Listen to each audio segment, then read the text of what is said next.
오늘 본문을 보면 솔로몬이 성전을 건축을 합니다. 1절에 솔로몬이 예루살렘의 모리아산이라는 곳에 여호와의 성전을 건축을 한다라고 말씀하고 있습니다. 모리아산은 우리가 잘 알다시피 창세기 22장에 아브라함이 누구를 바쳤던 곳입니까? 이삭을 바쳤던 곳이에요. 그래서 자기의 독자 이삭도 아끼지 아니하는 그러한 모습을 보면서 하나님이 그럼 바치라고 했습니까? 아니죠. 그렇죠? 미리 순양을 예비해 두셨죠. 그래서 여호와 이레 하나님께서 미리 모든 걸 준비하고 계셨고 아브라함의 믿음을 보시고 네가 이제야 나를 경외하는 줄 내가 안다. 그의 믿음을 인정하신 자리가 모리아 산이라는 겁니다. 또한 1절에는 여부스 사람 오르난의 타작마당이다 이렇게 얘기를 합니다. 이것은 다윗이 예전에 인구조사를 실시해서 하나님이 진노하시죠. 그가 또 죄악으로 인구조사를 실시했기 때문입니다. 그런데 하나님은 다윗에게 그곳에서 제단을 쌓고 나에게 예배해라 라고 명령을 하셨거든요. 그래서 다윗은 그 자신의 죄악됨을 하나님 앞에 회개하면서 예배했던 장소가 바로 이 장소라는 거예요. 그래서 하나님은 불로 응답하셨어요. 긍휼로 그를 용서하셨습니다. 그래서 다윗은 이곳을 하나님이 정하신 성전의 자리이므로 다윗 스스로가 생각을 했던 겁니다. 그래서 이 자리는 한편으로는 예배의 자리다 이렇게 볼 수가 있죠. 하나님이 긍휼을 베푸신 자리, 또 하나님이 미리 다윗을 통해서 정하신 자리, 또 하나님이 준비하신 자리로서 모리아산의 여호와의 성전을 다윗이 생각하고 그 자리를 준비했다. 그래서 솔로몬 때에 그 자리에 성전을 건축하게 된 것입니다. 결과적으로 훗날 예수 그리스도께서 우리의 대속 제물이 되셔서 십자가에 달리신 신학적 의미의 자리가 이 모리아산이라고도 생각하시면 됩니다. 그래서 우리에게도 교회가 이러한 상징적인 의미를 넘어서 실제 우리가 아브라함처럼 또 다윗처럼 주님을 뜨겁게 경험하는 실제 자리가 되기를 주의 이름으로 축복합니다. 그래서 주님께서 나의 죄를 용서하시고 또 긍휼로 나를 뜨겁게 만나시는 예배의 자리를 말씀하고 있고, 또 내가 하나님의 말씀에 대한 순종을 통해서 나를 위해 예비하셨고 또 준비하신 구원의 은혜를 풍성하게 경험하는 자리가 바로 오늘날 교회의 자리다 이렇게 말씀하고 있습니다. 그 뒤에도 하나님의 역대상 22장 1절에 다윗에게 성전이 세워질 장소가 바로 모리아산이라는 것을 미리 말씀하셨어요. 그러니까 솔로몬이 갑자기 내가 여기다 여호와의 성전을 지어야 되겠다라고 한 게 아니라 여호와의 성전을 미리 그 자리를 정해 주신 분이 누구세요? 하나님이 미리 정하신 자리라는 거예요. 그래서 뭐든지 하나님은 계획하시고 뜻이 계시다는 걸 우리가 믿어야 될 줄 믿습니다. 2절에 솔로몬의 즉위 4년 만에 이제 여호와의 성전을 건축하게 됩니다. 성전은 크게 뜰, 또 성소, 지성소 이렇게 구분을 하고 있는데 4절을 한번 볼까요? 4절 한번 읽어보겠습니다. 4절 시작. 그 성전 앞에 있는 낭실의 길이가 성전의 너비와 같이 20규빗이요 높이가 120규빗이니 안에는 순금으로 입혔으며. 아멘. 그래서 4절에는 성전의 낭실이다 이렇게 표현되고 있는 곳은 성전의 입구를 얘기합니다. 그리고 성전의 현관이라고도 말씀할 수 있는 거죠. 역대상 열왕기상에 보면 이 공간은 복도 또는 주랑이라고도 번역이 됩니다. 이것은 이제 기둥들이 줄지어 서 있는 복도를 연상하시면 될 것 같아요. 그러니까 처음에 동문을 통해서 성전에 들어오면 가장 먼저 이 구조물이 보이는 겁니다.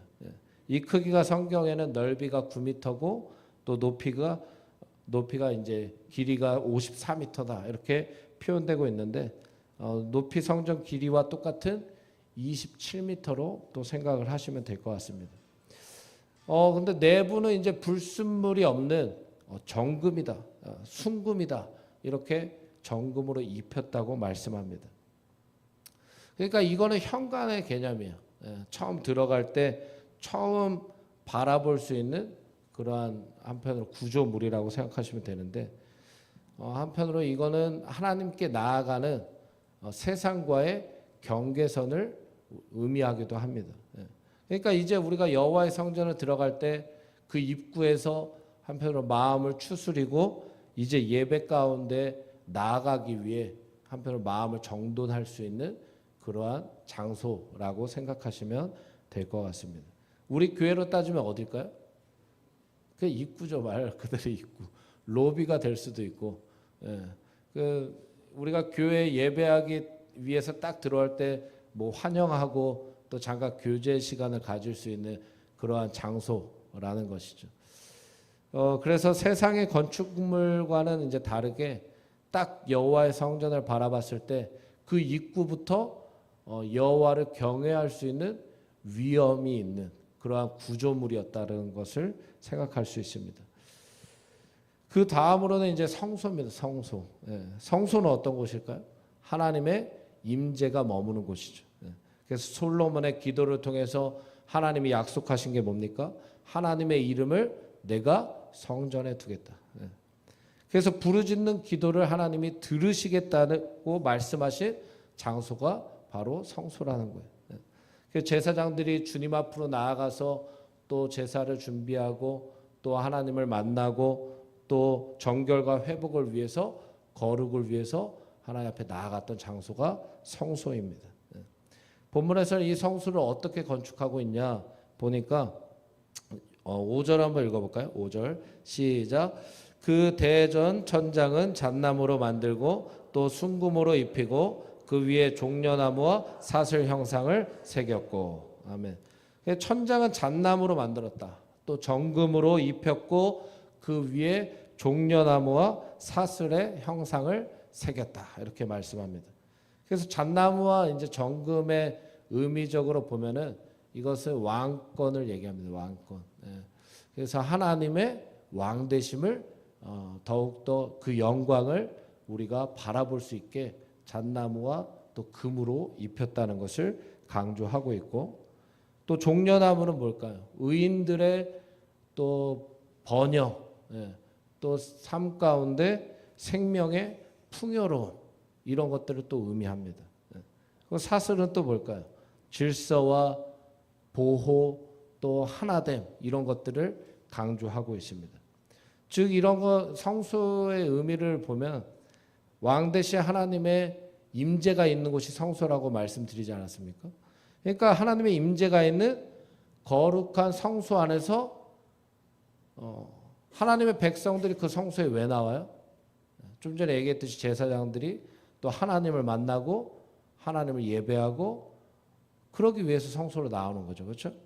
그러니까 하나님의 임재가 있는 그 성소에 하나님을 예배하러 나왔을 때 그 나온 하나님의 백성들, 그 하나님의 백성들에게 약속하신 한편으로 축복을 얘기하는 거죠. 그래서 하나님의 성소로 나오는 이들의 번성과 또 생명의 풍요로움을 하나님이 책임져 주시고, 할렐루야. 그리고 하나님 안으로 나오는 모든 하나님의 자녀들이 하나 될 수 있도록 하나님께서 질서를 또 세워주시고, 이 질서는 여러 가지 질서를 얘기하지 않습니까? 우리의 내면의 질서도 있고 우리의 외적인 질서도 있고 또 오늘날로 교회 안의 질서도 있고 여러 가지 하나 되게 하신 하나님의 놀라우신 주권, 그 하나님의 주권적 손길로 인하여서 이 사슬의 의미가 보호라고 말씀드렸잖아요. 결국에 우리를 보호하시겠다는 하나님의 임재, 그런 것들이 우리에게 약속된 줄 믿습니다. 결국 왕 대신 하나님 안에 우리가 가까이 나아올수록 어떻게 해요? 예배 가운데죠. 그렇죠? 하나님을 만나기 위해 여호와의 성전에 나오는 거잖아요. 그러니까 하나님 안에 나올수록, 더욱 가까이 나올수록, 할렐루야, 더 가까이 나올수록 멀어지면은 당연히 복도 멀어지는 거예요. 하나님의 임재에도 멀어지는 거예요. 하나님의 손길에서도 멀어지는 거예요. 하지만 가까이 나올수록 하나님의 손길에서 하나님의 손길에 붙들려지는 거고 하나님이 지켜주시는 거고 하나님의 복 주시는 거고 하나님의 임재 안에 머무는 것이고 하나님이 책임져 주시는 은혜가 이 성소 안에 있다는 것입니다. 계속해서 성소를 보석으로 또 화려하게 꾸몄다고 얘기하거든요. 그 뒤에 보면 그 금은 바르와임 금이다. 바르와임은 이 지역을 얘기합니다. 금이 나왔던 지역을 말하는 건데 이 금으로 전체적으로 뭐 했다고 합니까? 7절에 아로 새겼다. 이거 금으로 아로 새겼다는 거예요. 그러니까 이 금은 상당한 두께로 그 모든 성소 안에 있는 것을 더 씌웠다는 거예요. 충분한 양의 금입니다. 근데 아로 새겼다는 건 보이지 않는 부분까지 다 세밀하게 감쌌다. 금으로 감쌌다. 그러니까 금은 뭘 또 의미합니까? 정결과 거룩을 의미해요. 불순물이 전혀 없는 거예요. 그래서 하나님의 영광과 위엄을 또 상징을 하게 됩니다. 그래서 성소가 보이지 않는 곳까지 이 금으로 세밀하게 감싼 것처럼 오늘날 우리의 삶도 마찬가지여야 된다는 거예요. 하나님의 영광과 위엄을 보이지 않는 우리의 삶의 그 영역 속에서도 찬양하고 있어야 되고 또 우리 스스로도 하나님의 임재 앞에 거룩하고 정결한 주의 백성이 되어야 될 줄 믿습니다. 그 뒤로는 이제 지성소입니다. 지성소는 우리가 또 잘 알고 있는 성전의 가장 안쪽에 있는 가장 거룩하고 또 중요하게 구별된 장소 아닙니까? 그래서 이 지성소는 1년에 대속제일에 대제사장이 딱 한 번만 들어갈 수 있는 곳이에요. 그래서 모든 백성들의 죄를 가지고 들어가는 거예요. 중보하고 또 부르짖고 이러한 곳이 지성소입니다. 본문에는 지성소를 건축하는데 얼마만큼의 재정이 들어갔느냐 보니까 금 600달란트다 이렇게 말씀을 합니다. 그래서 이 무게만 해도 20톤이에요. 20톤. 금이 20톤이에요. 저는 뭐 상상이 안 되는데 그 지금 생각해 보면 야 무슨 뭐 지성소를 짓는데 저렇게 많이 투자하나 이런 생각하시는 분 있으세요 없으세요? 있겠죠, 그렇죠? 근데 이게 또 갑자기 뭐 내가 생각난다고 그런 게 막 그렇게 한 게 아니라 다윗이 또 미리 준비했던 금이에요. 미리 준비했던. 한번 따라해 볼까요? 준비된 것이다. 그러니까 솔로몬이 지금 성전을 건축하고 있는데 솔로몬의 부도 누가 주셨어요? 하나님이 주시고 다윗이 준비했다고 하나 그것도 누가 주셨어요? 하나님이 주셨잖아요. 그렇죠? 그러니까 다윗도 거룩한 목적을 위해서 다 여호와의 성전을 건축하기 위해 준비했던 것들이 있었는데 하나님의 때가 되어서 하나님의 거룩한 일에 쓰임을 받게 되니까 얼마나 감사합니까? 그러니까 우리도 마찬가지라는 거예요. 모든 것들을 하나님이 주셨다는 것을 인정하고 또 모든 것들을 하나님의 영광을 위하여서 내가 준비되어지고 사용할 때에 하나님이 뜻하신 그때에 하나님이 그 준비된 헌신, 그 준비된 믿음의 행함을 통해서 영광 받으시는 줄 믿습니다. 그래서 누가 쓰임 받는다는 거예요? 네, 박수! 누구신지 모르지만 대답하셨어요. 준비된 자가 쓰임 받는다. 할렐루야. 그 뒤로는 뭐 지성소 안에 두 그룹들의 형상도 금으로 입혔고 또 특별히 14절에는 뭐가 나오냐? 14절 한번 읽어볼까요? 시작.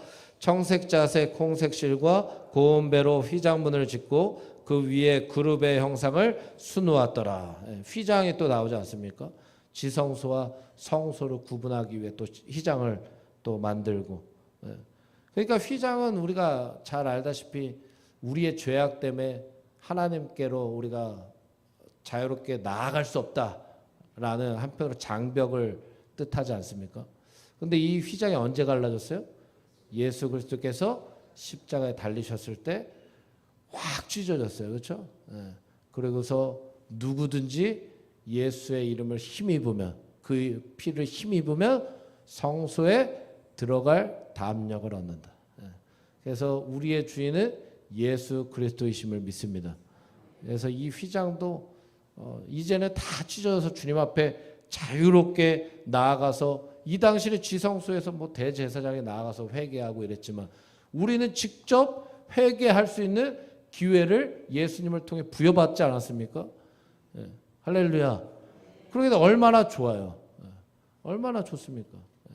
그래서 주님 앞에 더욱더 가까이 나오는 우리가 돼야 될 줄 믿습니다. 또 15절 이후에는 성전 앞에 두 기둥을 마지막으로 말씀을 합니다. 그런데 이 두 기둥의 이름을 보니까 17절 마지막으로 읽겠습니다. 시작. 그 두 기둥을 성전 앞에 세웠으니 왼쪽에 하나요 오른쪽에 하나라. 오른쪽 것은 야긴이라 부르고 왼쪽 것은 보아스라 불렀더라. 아멘. 이 두 이름은 예루살렘 성전이 갖는 신학적 의미를 얘기를 하는 겁니다. 그래서 야긴이라는 이름의 뜻은 한번 따라해 볼까요? 그가 세우셨다. 이 이름의 뜻을 갖고 있어요. 그러니까 이 성전을 누가 세우셨다는 거예요? 하나님이 세우셨다는 걸 하나님이 이 기둥을 통해 기억해라. 그러니까 이거는 사람이 짓는 것 같아도 결국 하나님이 짓는 것이다. 근데 이 성전, 여호와의 성전뿐만 아니라 우리 인생도 마찬가지고 오늘날 모든 교회도 마찬가지고 우리의 사역도 마찬가지고 아멘 할 때까지 하는 거예요. 가정도 마찬가지고 누가 세우신다는 거예요? 하나님이 세우셨다는 걸 믿으라는 거예요. 근데 하나님이 어떻게 세우셨어요? 계획하셨어요. 다윗 때부터 준비시키셨어요. 그러니까 그냥 되는 게 아니고 하나님이 준비부터 처음부터 같이 하시는 거예요. 하나님이 중간에 갑자기 하시는 게 아니라 하나님이 처음부터 하시는 거예요.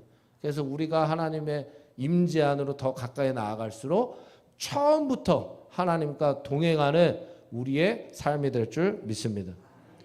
또 그 뒤에 보니까 야긴 말고 보아스가 있죠.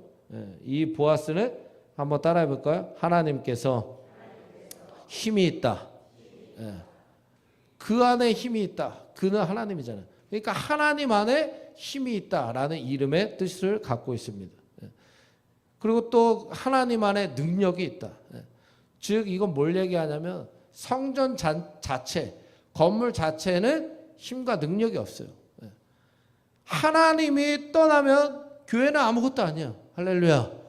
하나님이 떠나면 우리의 인생도 아무것도 아니에요. 그걸 얘기하는 거예요. 그러니까 이 성전, 여호와의 성전은 하나님이 주인이다 라는 걸 말씀하고 계시는 거예요. 우리 인생도 우리 가정도 우리 참정교회도 하나님에게 힘이 나오는 줄 믿습니다. 그래서 우리가 더욱더 하나님을 의지하는 주의 백성들이 되시길 주의 이름으로 축복합니다.